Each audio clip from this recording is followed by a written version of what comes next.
हाँ, तो बच्चों पिछले टर्न पर मैंने आपको मूल राशियाँ एवं उनके मात्रक, जिनको मूल मात्रक कहा जाता है, वो बताने का मैंने प्रयास किया। आज उन्हीं मूल मात्रकों की परिभाषाओं को बताऊंगा एवं मूल मात्रकों से संबंधित एक दो चीज़ें, यूनिट्स और भी जो होंगी उसको भी मैं बताने का प्रयास कर रहा हूँ। इसको आप गौर से देखने का प्रयास करेंगे। तो आइए हम चलते हैं मीटर की परिभाषा। हम लोग जब हाई स्कूल में पढ़ा करते थे तो मीटर की परिभाषा इस तरह से नहीं दी जाती थी, या ये बाद में आई है। हम लोग हाई स्कूल में जो पढ़े हुए थे परिभाषा वो ये है कि फ्रांस में पेरिस के पास सेवरिस में स्थित अंतर्राष्ट्रीय माप तोल ब्यूरो में रखे गए प्लेटिनम इरेडियम की एक छड़ है, प्लेटिनम इरेडियम की छड़, और उस छड़ की लंबाई जो है 1 मीटर है। इस तरीके से हुआ क्या कि शुरू में वैज्ञानिकों ने प्लेटिनम इरेडियम की छड़ लिया और एक लंबी छड़ लेकर के मान लिया। मैंने बताया है कि मानक मान लिया जाता है। मानक एक शब्द होता है मानक, ये हिंदी है, हिंदी में बहुत थोड़ा सा कन्फ्यूजन है। इसकी इंग्लिश होती है स्टैंडर्ड, STANDARD। एक रॉड ले लिया गया इतना लंबा और कह दिया गया कि यह 1 मीटर है। सभी लोग उस पर हामी भरे कि हाँ यह 1 मीटर है, इसको आज से 1 मीटर माना जाएगा। तो उसको मान लिया गया कि यही 1 मीटर है।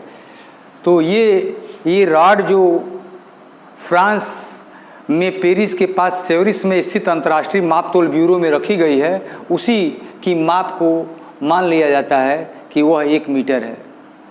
लेकिन आप ये पूछना जरूर चाहेंगे कि प्लेटिनम इरेडियम की छड़ क्यों, दूसरे पदार्थ की छड़ क्यों नहीं, लोहे की छड़ क्यों नहीं, या अन्य किसी पदार्थ की छड़ क्यों नहीं। तो प्लेटिनम इरेडियम की छड़ इसलिए रखी जाती है कि इस पे जंग लगभग नहीं के बराबर लगता है, जंग लगने से ये खराब नहीं होती है। और दूसरी सबसे इम्पॉर्टेंट जो बात है वो ये कि इस पर टेम्परेचर का बहुत कम प्रभाव पड़ता है, अर्थात टेम्परेचर बढ़ने पर इसकी लंबाई में बहुत कम वृद्धि होती है या नहीं के बराबर वृद्धि होती है, या टेम्परेचर घटने पर भी इसकी लंबाई में कोई प्रभाव नहीं पड़ता है। क्योंकि एक ऐसा मीटर को चुनते समय एक ऐसा पैरामीटर लेना चाहिए जो कि समय के साथ परिवर्तित न होता हो, या सीजन के साथ परिवर्तित न होता है, गर्मी जाड़ा बरसात के साथ परिवर्तित न होता हो। फिर भी बहुत ज़्यादा ठंड पड़े या बहुत ज़्यादा गर्मी पड़े तो भी इसकी लंबाई में थोड़ा बहुत परिवर्तन संभव है, क्योंकि मैटर है या पदार्थ है। इसलिए बाद में इस परिभाषा को हटा दिया गया, किताब से ही हटा दिया गया। अब ये परिभाषा देखने को मिलती नहीं है, क्योंकि ये स्टैंडर्ड परिभाषा नहीं हो सकती। क्यों? क्योंकि ये गर्मी जाड़ा के अनुसार इसकी लंबाई में परिवर्तन होता रहता है। इसलिए यह परिभाषा हटा दिया गया। उसके बाद से दूसरी परिभाषा क्या है, यहाँ पर दूसरी परिभाषा यह है कि प्रकाश द्वारा निर्वात में 1 सेकंड के 299,792,498 समयांतराल में तय किए गए पथ की लंबाई 1 मीटर होती है। वास्तविकता यह है कि ये जो लिखा हुआ आपको दिखाई दे रहा है यहाँ पर 299, इसको लिख लीजिए 1 2 3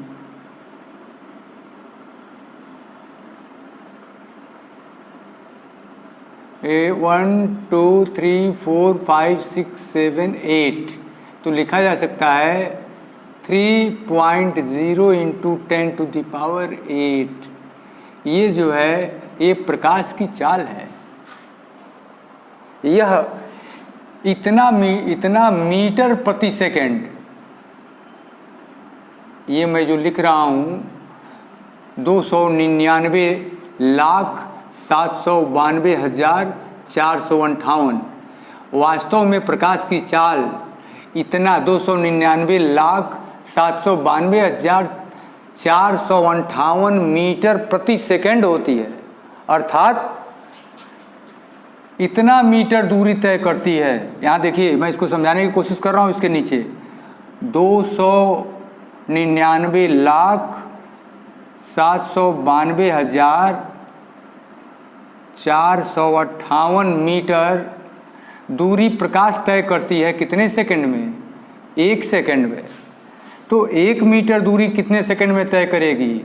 1/299,792,458 सेकंड में। अर्थात 1 सेकंड के 299,792,458 समयांतराल में जितनी दूरी तय की जाती है वही क्या कहलाता है? 1 मीटर।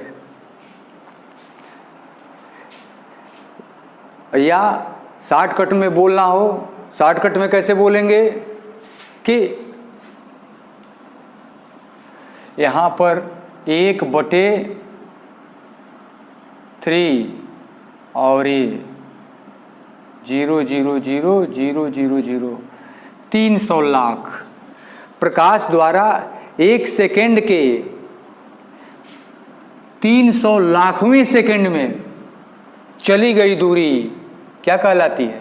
1 मीटर कहलाती है। वैसे ये उतना एक्यूरेट नहीं है जितना कि यह एक्यूरेट है, इसलिए यहाँ पर इसको याद रखना मुश्किल होता है। हम लोग बहुत ज़्यादा याद नहीं रखते हैं। फिलहाल ऐसे भी इसको बोला जा सकता है, बहुत कम अंतर आएगा। और आप जानते हैं कि प्रकाश जो है निर्वात, यानी जहाँ एयर न हो, हवा न हो, वैसे हवा में भी प्रकाश की चाल इतनी ही मानी जाती है। हवा लिया जा सकता है तो प्रकाश की चाल निर्वात में बदलती नहीं है, चाहे जाड़ा हो, गर्मी हो, बरसात हो। इसलिए यह एक स्टैंडर्ड परिभाषा हो गई। दूसरी स्टैंडर्ड परिभाषा यह भी है, यह भी, इस पर भी सर्दी गर्मी का कोई प्रभाव नहीं पड़ता है, या काल का, समय का कोई प्रभाव इस पर नहीं पड़ता है। 1 मीटर वह दूरी है जिसमें शुद्ध क्रिप्टन 86 से उत्सर्जित होने वाले नारंगी प्रकाश की 1,650,763.73 तरंगे आती हैं। यहाँ पर आप लोग सोच रहे होंगे कि ये जो है 1000 में आप लोग जो है 3 अंक कैसे आया? 2 ही अंक आता है 1000 में ना। ये इंटरनेशनल सिस्टम में लिखा गया है। इंटरनेशनल सिस्टम में इकाई, दहाई, सैकड़ा और 1000 में 3 अंक होते हैं, लाख में भी 3 अंक होते हैं। इसी तरह से आगे चलेंगे तो करोड़ में भी 3 अंक होते चले जाएंगे। यह इंटरनेशनल सिस्टम में लिखा गया है, यह भी इंटरनेशनल सिस्टम में लिखा गया है। इंटरनेशनल सिस्टम में लिखने का तरीका, अंतर्राष्ट्रीय पद्धति में लिखने का तरीका यही है, बोलने का भी तरीका यही है। तो इसके पहले कि इतनी तरंगे आती हैं, तरंगे दो, खासकर यांत्रिक तरंगे जो है 2 प्रकार की होती हैं। एक अनुप्रस्थ तरंगे होती हैं और एक अनुदैर्घ्य तरंगे होती हैं। तो मैं अनुप्रस्थ तरंगों को लेकर के बताने की कोशिश कर रहा हूँ। अनुदैर्घ्य तरंगों को लेकर के यदि आपको मैं बताने की कोशिश करूँ तो हो सकता है पूरा पीरियड समाप्त हो जाए।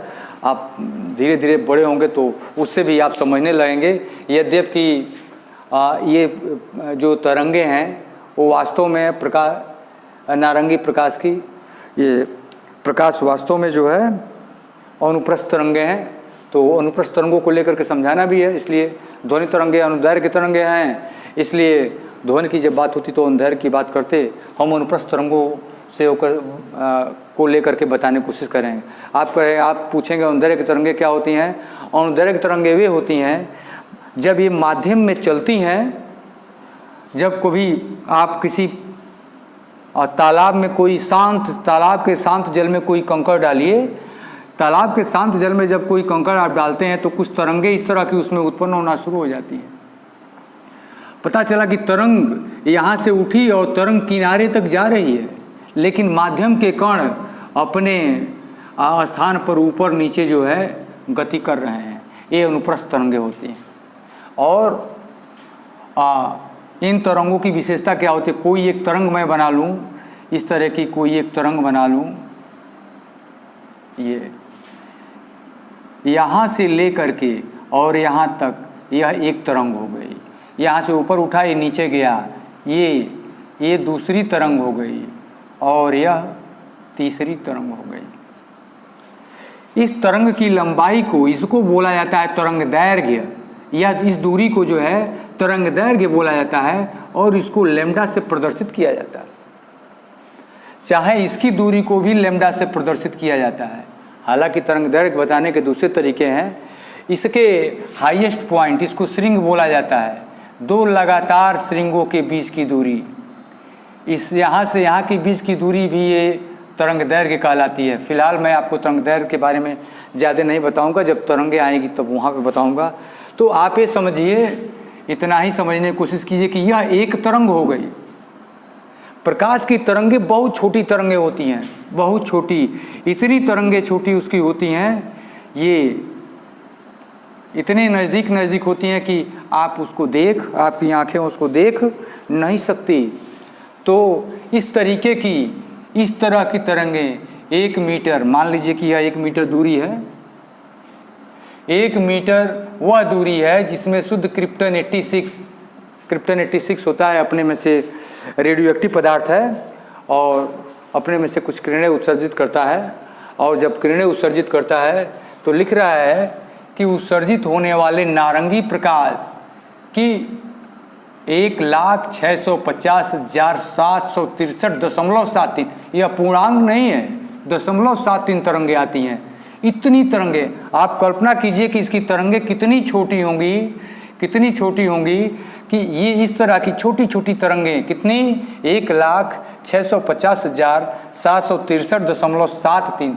0.73 का मतलब क्या कि यह एक पूरी तरंग भी नहीं, ये इसका 3/4 मान लीजिएगा, तो इसको 4 खंडों में विभक्त कीजिए, या एक तरंग है ना, एक तरंग को 4 खंडों में, 1 2 3, अर्थात यह 0.75 है। इतनी ही तरंग, लास्ट वाली जो तरंग होगी वो 0.75 या इससे भी छोटी, इतनी तरंगें जो है 1 मीटर में आती हैं। तो यह आपकी परिभाषा हो गई मीटर की। तो मीटर से संबंधित 3 परिभाषाएं मैंने दिया। एक ये परिभाषा ये हो गई, दूसरी परिभाषा यह हो गई और तीसरी परिभाषा यह हो गई कि 1 मीटर की दूरी फ्रांस में पेरिस के पास सेवरिस में स्थित अंतर्राष्ट्रीय माप तोल ब्यूरो में रखे प्लेटिनम इरेडियम की छड़ की लंबाई के बराबर होती है। तो ये मीटर से संबंधित परिभाषाएं हो गई। अब आइए आपको लंबाई के कुछ अन्य मात्रकों के बारे में भी मैं आपको बताऊं।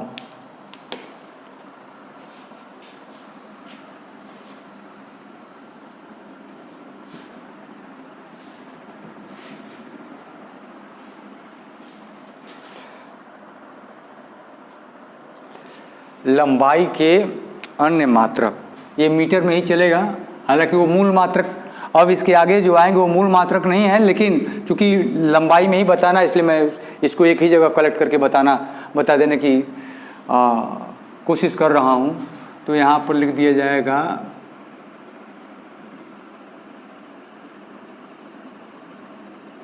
लंबाई के अन्य मात्रक।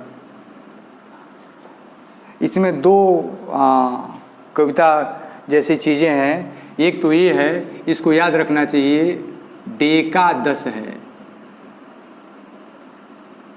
डेका 10 है,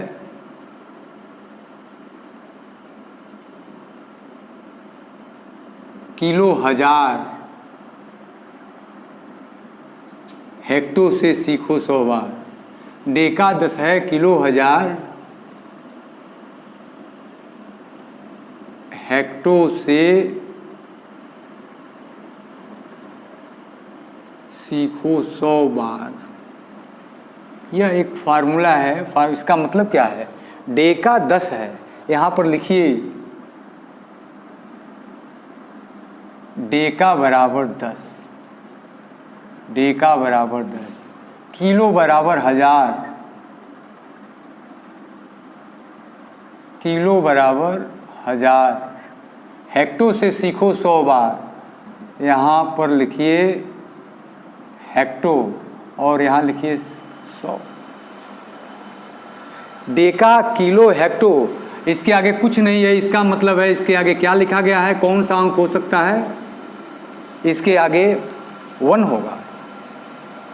अब देखिए यदि आप यहाँ पे मीटर लगाते हैं, एक यहाँ पर मीटर लगाते हैं डेका के आगे मीटर, तो इसके आगे भी मीटर लगा दीजिए। 1 डेका मीटर बराबर 10 मीटर। लीटर लगाना चाहते हैं तो 1 डेका यह लीटर बराबर 10, यहाँ लीटर हो जाएगा 10 लीटर। 1 किलो लीटर बराबर 1000 लीटर। फिलहाल हम पढ़ रहे हैं लंबाई के मात्रक, तो यहाँ हम मीटर लगाएंगे। किलो तो यहाँ पर मीटर लिखेंगे, 1 किलोमीटर। इसके किलो के बाद जो मात्रक यहाँ लगाएंगे वही मात्रक इधर हम क्या करेंगे, लगाएंगे, मीटर। हेक्टोमीटर, 1 हेक्टोमीटर बराबर 100 मीटर। ये फार्मूला हो गया आपका। अगर यहाँ लीटर लगाते तो यहाँ लीटर हो जाता। इसके आगे एक दूसरा फार्मूला है दशम डेसी। दशम का मतलब होता है 1/10। दशम डेसी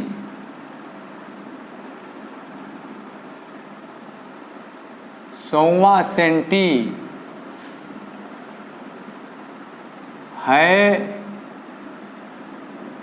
1000वां भाग मिली।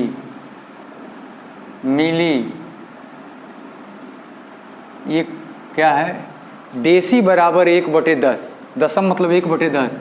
यहाँ पर लिखिए डेसी बराबर 1/10। सेंटी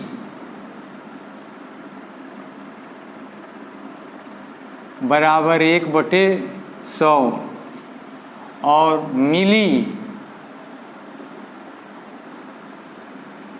मिली बराबर 1/1000। या इसके पहले आप 1 लगा दीजिए। अगर यहाँ मीटर लिखते हैं, 1 डेसीमीटर बराबर 1/10 मीटर। 1 सेंटीमीटर बराबर 1/100 मीटर। 1 मिलीमीटर बराबर 1/1000 मीटर। यह फार्मूला हो गया। 1 डेसीमीटर बराबर 1/10 मीटर। या पक्षांतर करके 1 मीटर 10 इधर लाके मल्टीप्लाई कर दीजिए तो 1 मीटर बराबर 10 डेसीमीटर।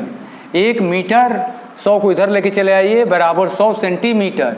1 मीटर बराबर 1000 मिलीमीटर।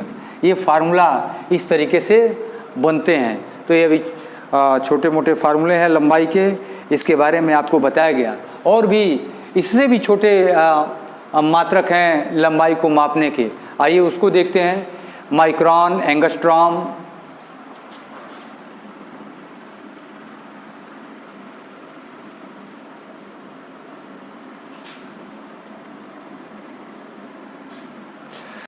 जीवाणुओं का आकार मापने के लिए माइक्रोन का प्रयोग किया जाता है। यहाँ पर एक माइक्रोन या माइक्रोन कुछ इस तरह से बोला जाता है। 1 micron is equal to 10⁻⁻6 metre, ऐसे भी लिखा जाता है 10⁻⁻6। एक एंगस्ट्रॉम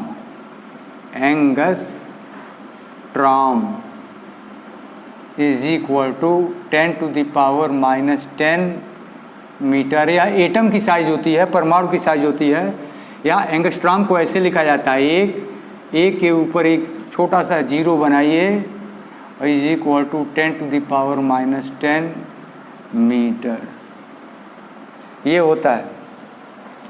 एक एक्स यूनिट, एक एक्सरे यूनिट कुछ इस तरह से, या एक एक्स मात्रक जो कुछ भी कहा जाता है, एक एक्स यूनिट या एक्स मात्रक बोला जाता है, यूनिट बराबर 10⁻⁻13 मीटर। एक फर्मी, फेम्टोमीटर भी बोला जाता है इसको, फर्मी को, एक फर्मी बराबर 10⁻⁻15 मीटर। इसकी सहायता से ये परमाणु के नाभिक की साइज है। और इसी तरीके से 1 नैनोमीटर कहीं आता है, अब इसमें लिखा नहीं गया है, 1 नैनोमीटर बराबर 10⁻⁹ मीटर। ये सब छोटी दूरी के मात्रक हैं, छोटी दूरियों के मापने के मात्रक हैं। कुछ ये फार्मूले हो गए। अब बड़ी दूरियों के मापने के मात्रक आ जाइए। एक होता है खगोलीय मात्रक,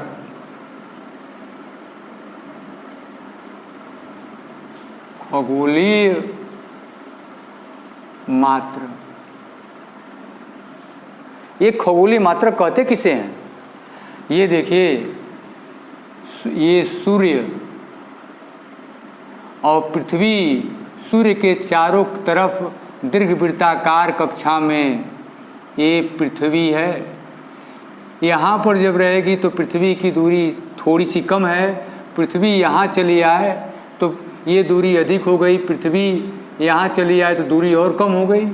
कुछ इस तरीके से पृथ्वी यहाँ आए तो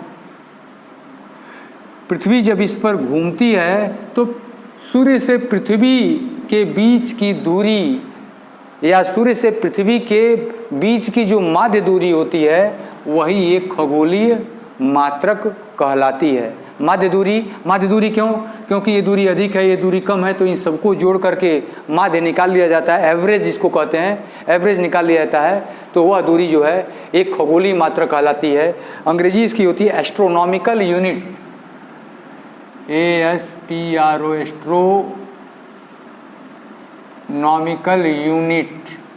इसको बोला जाता है AU, एक AU एस्ट्रोनॉमिकल यूनिट या एक खगोलीय मात्रक बराबर। हिंदी मीडियम है तो लिखिए एक खगोलीय मात्रक बराबर पृथ्वी से सूर्य के बीच की माध्य दूरी, पृथ्वी से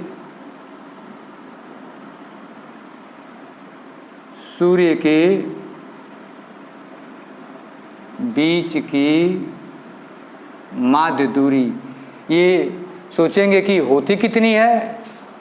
ये होती है 1.4960 इंटू 10⁻11 है ये मीटर। एक खगोलीय मात्रक इज इक्वल टू या एक AU इज इक्वल एक 1 AU is equal to 1.4960 into 10⁻11 metre. निकाला है, वैज्ञानिकों ने निकाल करके रखा है। इसको आपको सीधे याद करना है। अब चलिए, एक खगोलीय मात्रक का ये यहाँ पे आ गया। इसके बाद से हम चलते हैं प्रकाश वर्ष। प्रकाश वर्ष किसे कहते हैं? प्रकाश वर्ष दूरी का मात्रक है। प्रकाश में वर्ष लगा हुआ है, इससे लगता है कि वर्ष समय का मात्रक होता है, वर्ष टाइम होता है, लेकिन यह टाइम का मात्रक नहीं है। यह किसका मात्रक है? ये दूरी का मात्रक है। मैं फास्ट स्पीड में भग रहा हूँ, आप लोगों से ज़्यादा बात करने की कोशिश इसलिए नहीं कर रहा हूँ क्योंकि अभी कोर्स ज़्यादा है, समाप्त ज़्यादा कराना है, इसलिए समझते हुए चलिए। तो प्रकाश वर्ष, ये प्रकाश वर्ष किसे कहते हैं? प्रकाश द्वारा निर्वात में एक वर्ष में चली गई दूरी एक प्रकाश वर्ष कहलाती है।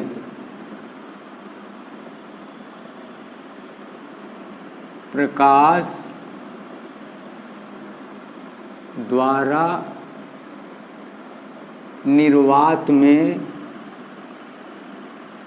एक वर्ष में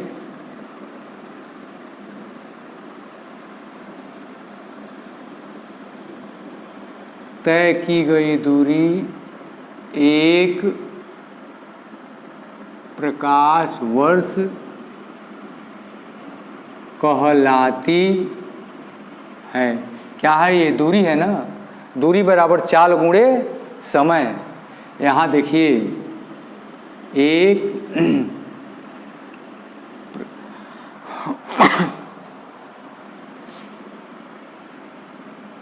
प्रकाश वर्ष, ये दूरी है, दूरी बराबर प्रकाश की चाल गुणे समय।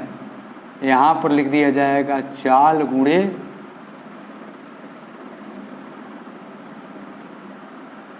समय, क्योंकि चाल बराबर दूरी बटे दूरी है, चाल गुणे समय।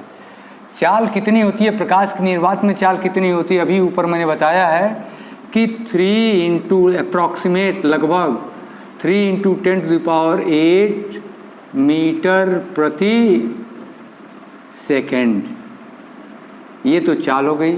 समय, एक वर्ष में कितने सेकेंड होते हैं? एक वर्ष में माना जाता है 365 दिन। 365 दिन, और एक दिन में कितने घंटे होते हैं? 24 घंटे होते हैं। तो 365 दिन में कितने घंटे हो जाएंगे? 365 गुणे 24, यह पूरा घंटा निकल गया। और इतने घंटे में, इतने घंटे हो गए, कितने मिनट हो जाएंगे? 60 से गुणा कर देंगे, और फिर इसमें यदि हम 60 से गुणा करें, इसमें यदि हम 60 से गुणा कर देंगे तो ये सब सेकंड में निकल जाएगा। सेकंड में 365 गुणे 24 गुणे 60 गुणे 60, हमारे ख्याल से 24 गुणे 60 गुणे 60 86,400 सेकंड आता है, 400 या 500 सेकंड आता है, कुछ ऐसे ही है, इतना गुणा किया जाता है। तो एक दिन में के 365 दिन में कितना हो जाएगा, उतने से गुणा कर देंगे तो हम इसको मल्टीप्लाई करें, चूँकि यहाँ सेकंड लिखा हुआ है इसलिए यहाँ सेकंड में लिखना जरूरी है। अब जब हम गुणा करेंगे तो ये जो हमारा आंसर आएगा ये मीटर में आएगा, और यह होता है is equal to 9.46 into 10⁻15 metre. 9.46 into 10⁻15 metre, ये 10 के बहुत करीब है, तो it is nearly equal to 10⁻16 metre, एक प्रकाश वर्ष।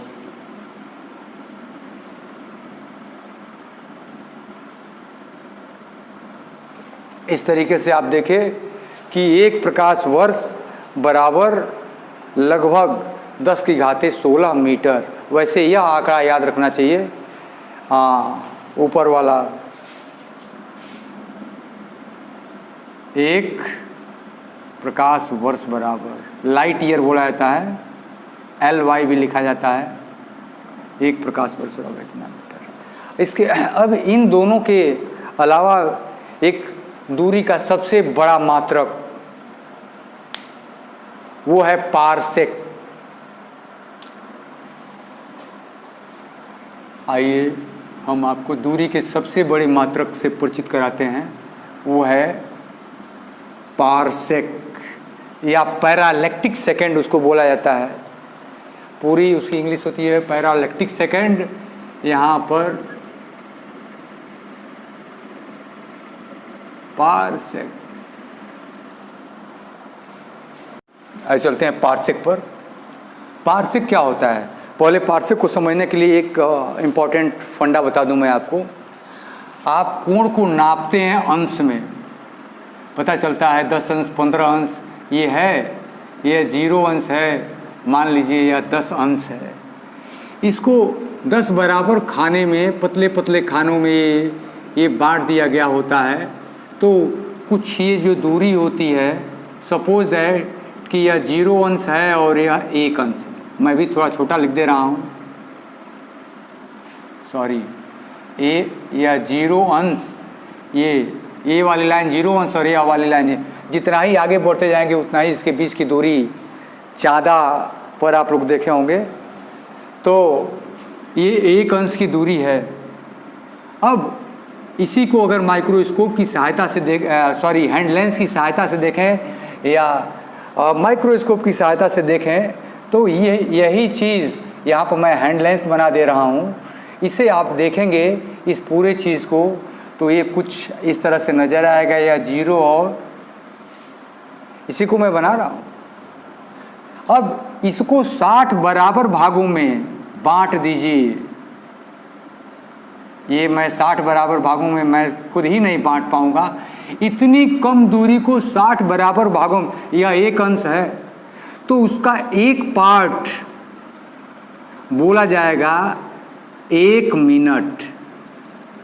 1 मिनट, मिनट को कैसे लिखा जाता है, 1 और ऊपर केवल 1 ऐसे। अर्थात यहाँ पर आपको पता चलता है कि एक अंश बराबर कितने मिनट, 60 मिनट। ये ऊपर केवल 1 वो जो खींच दिया जाता है रेखा, वह बतलाती है, मिनट को बतलाती है। यहाँ मिनट को, कभी कभी इसका उपयोग जब लंबाई का मेजरमेंट करते हैं तो फुट नापने का भी प्रयोग किया जाता है, लेकिन मैं अभी एंगल का मेजरमेंट कर रहा हूँ, इसलिए यहाँ पर इसको हम मिनट कहेंगे। एक अंश बराबर 60 मिनट। अब क्या करेंगे, यह हो गया 1 मिनट। अब यहाँ पर हम एक हैंड लेंस लगा लेंगे यहाँ पर, और इसको देखने की कोशिश करेंगे।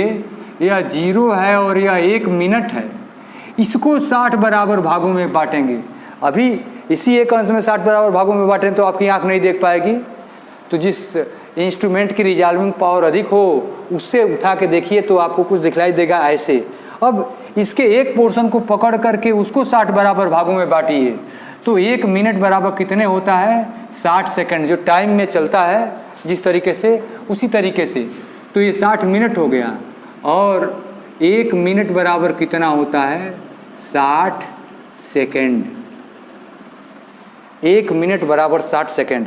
और आपको ये ज्ञात हो गया होगा कि इसी 0 से 1 मिनट के बीच में 60 पतली पतली रेखाएं खींची जाएंगी, तो उन दोनों के बीच का एंगल कितना छोटा होगा, बहुत छोटा होगा।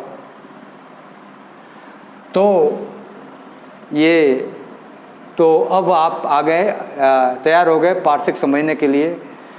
और एक फार्मूला और भी होता है, कोण बराबर चाप बटे त्रिज्या, इसको भी याद रखिए। कोण बराबर चाप बटे त्रिज्या। आइए इन सबों की सहायता से हम लोग पार्सेक को डिफाइन करने का प्रयास करें। एक पार्सेक वह दूरी है जहां पर एक खगोलीय मात्रक का चाप जिस दूरी पर स्थित बिंदु पर 1 सेकेंड का कोण, 1 मिनट का नहीं, 1 अंश का नहीं, 1 सेकेंड का कोण बनाता है, इतना छोटा कोण बनाता है। आप देखते हैं सामान्य तरीके से एरोप्लेन को देखते हैं, और एरोप्लेन को जब देखते हैं नज़दीक रहती है तो वो बड़ी दिखाई देती है, और जितना ही दूर चली जाती है उतना ही आपके आँख पर उसका दर्शन कोण छोटा बनता है। जितना ही दूर चली जाती है छोटा बनते बनते और फिर वो आपके आँखों से ओझल हो जाती है, यानी आपके आँख पर उसके द्वारा बनाया गया कोण बहुत कम होता है जितनी ही अधिक दूरी। ये देखिए, ये 10⁻11 मीटर है एक खगोलीय मात्रक, और एक खगोलीय मात्रक का कोई चाप ले लें, मान लीजिए 10⁻11 मीटर का एक वृत्त का चाप लें, और यहाँ पर किसी पॉइंट का इमेजिनेशन करें कि यहाँ पर कोई पॉइंट है, इस पॉइंट से इस चाप के दोनों सिरों को मिला दें तो, और यह है 1 AU, एस्ट्रोनॉमिकल यूनिट या खगोलीय मात्रक। ये दूरी जो है यहाँ से और यहाँ के बीच की दूरी जो है, सपोज दैट यह AB है, यह कोई पॉइंट वो है जिस पर यह कोण बन रहा है कितने अंश का, 1 सेकेंड का। परिभाषा भी मैंने बताया, क्या परिभाषा बताया, परिभाषा मैं लिख भी सकता हूँ और अभी लिख रहा हूँ फिलहाल। देखिए, एक पार्सेक वह दूरी है जितनी, एक पार्सेक वह दूरी है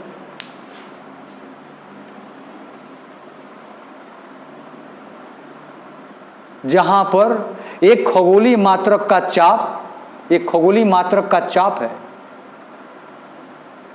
1 सेकेंड का कोण बनाता है। तो पहले लिख लूं, एक पार्सेक वह दूरी है, एक पार्सेक वह दूरी है जहां पर एक खगोलीय मात्रक, एक खगोलीय मात्रक का चाप 1 सेकेंड, डबल लाइन का मतलब सेकंड होता है, 1 सेकेंड का कोण बनाता है। देखिए ये दूरी, इसको मान लीजिए r है, तो यह दूरी r ही, ये इतनी दूरी पर स्थित बिंदु पर, क्योंकि दूरी जितनी ही अधिक होती जाएगी कोण उतना ही, ये दूरी जितनी ही अधिक होती जाएगी कोण उतना ही छोटा होता चला जाएगा। तो कैसे हम इसको करेंगे? पहले तो आप एक चीज़ जानते हैं कि एक AU 1 AU बराबर एक खगोलीय मात्रक 1 AU is equal to 1.4960 into 10⁻11 metre ये होता है। आइए अब हम चलते हैं एक पार्सेक को डिफाइन करने के लिए। इसको मिटा दूं तो यहाँ पर लिखना आसान हो जाएगा। ये देखिए कोण, अभी मैंने बताया कोण बराबर चाप बटे त्रिज्या, यहाँ पर कोण बराबर चाप बटे त्रिज्या। त्रिज्या की लंबाई यह r की लंबाई ही एक पार्सेक कहलाएगी। r बराबर 1 पार्सेक, पैरालैक्टिक सेकेंड। तो यहाँ पर त्रिज्या कितनी है? 1 पार्सेक है। क्यों? क्योंकि 1 पार्सेक की दूरी पर स्थित बिंदु पर वह दूरी है जहाँ पर एक खगोलीय मात्रक का चाप, जहाँ पर स्थित बिंदु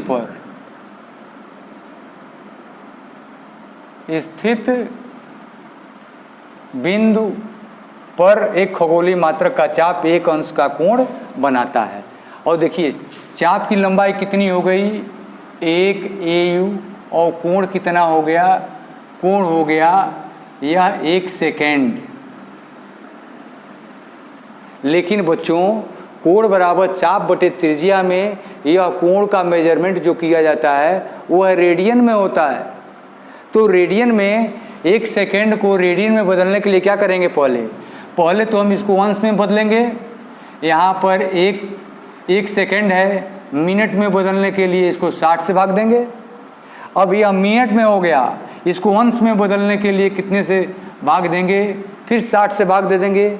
तो ये हो गया अंश में।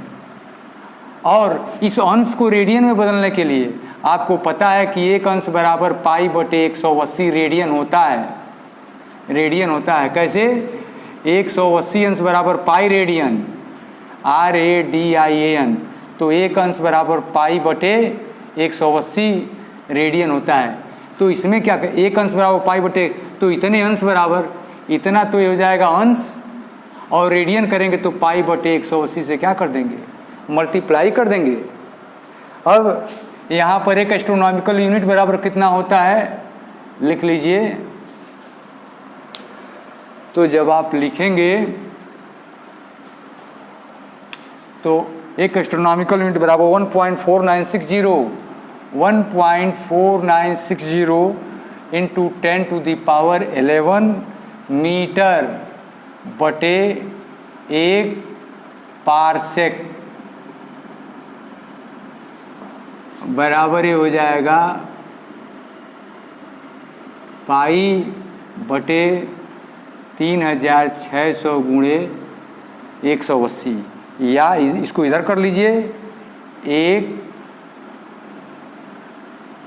पार्सेक बराबर 1.4960 इंटू 10⁻11 इंटू 3600 इंटू 180 अपान पाई।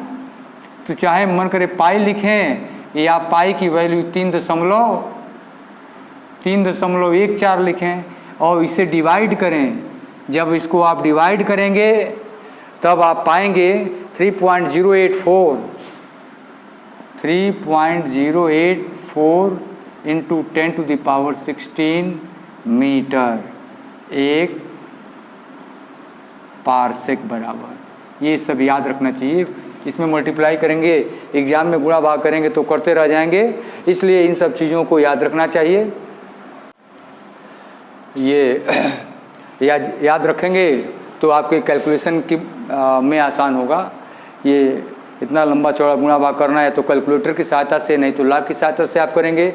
इस तरीके से मूल मात्रकों की परिभाषाओं में केवल मैंने मीटर की परिभाषा दिया, और चूँकि मीटर लंबाई का मात्रक है इसलिए लंबाई से संबंधित ज़्यादा मात्रकों को मैंने कवर करने का प्रयास किया। अभी और भी चीज़ें हैं, पूर्वलग्नक और अनुलग्नक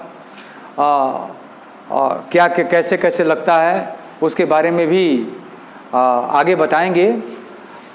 लेकिन अगले टर्न पर जो नेक्स्ट जो टॉपिक होगा, ये लंबाई का मात्रक हो गया, तो मीटर के बारे में मैंने परिभाषित किया। फिर द्रव्यमान का मात्रक होता है किलोग्राम, फिर उसके बाद से समय का मात्रक होता है सेकंड। किलोग्राम और सेकंड के बारे में भी मैं अगले टर्न पे बताऊंगा, उसके बारे में भी विस्तार से चर्चा करूंगा, और समय यदि बचेगा तो उसके और आगे भी चर्चा होगी।